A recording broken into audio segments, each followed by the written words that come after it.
మార్కాపురం జిల్లా రాచర్ల మండలంలోని ప్రముఖ రంగనాయక స్వామి బ్రహ్మోత్సవాల్లో రెండవ రోజు మంత్రి డోలా బాలవీరాంజనేయ స్వామి పాల్గొని స్వామివారి ఆలయంలో ప్రత్యేక పూజలు చేశారు. ఆలయ సిబ్బంది ఘనంగా స్వాగతం పలికారు. అనంతరం ఆలయంలో ప్రత్యేక పూజా కార్యక్రమాలు నిర్వహించి తెప్పోత్సవ ఏర్పాట్లు పరిశీలించారు. నెమలిగొండ రంగస్వామివారి ఆశీస్సులు రాష్ట్ర ముఖ్యమంత్రి మరియు జిల్లా ప్రజలకు ఉండాలని కోరారు. ఈ కార్యక్రమంలో ఒంగోలు పార్లమెంట్ సభ్యుడు మాగుంట శ్రీనివాసరెడ్డి, ఒంగోలు శాసనసభ్యులు దామచర్ల జనార్దన్, కిద్దలూరు ఎమ్మెల్యే ముత్తముల అశోక్ రెడ్డి తదితరులు పాల్గొన్నారు. ఈ దేవస్థానానికి రావాలని ప్రయత్నం చేసినప్పుడు కూడాను నాకు ఇక్కడికి వచ్చేదానికి అవకాశం దొరకలేదు. ఒకరోజు దగ్గరలో వచ్చి గుడికి వెళ్దామంటే ఆ రోజున శనివారం మాత్రమే దర్శనం ఉంటుంది అని చెప్పడం జరిగింది.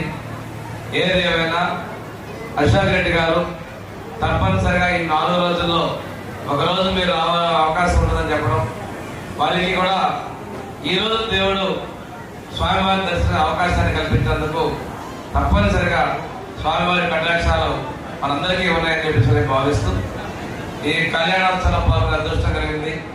తర్వాత ఇక్కడికి వచ్చే కష్టాలు కూడా పెద్దలందరూ కూడా చెప్పడం జరిగింది. ఎందుకంటే అటవీ శాఖలో మనం ఎక్కువగా రిస్ట్రిక్షన్స్ ఉన్నాయి.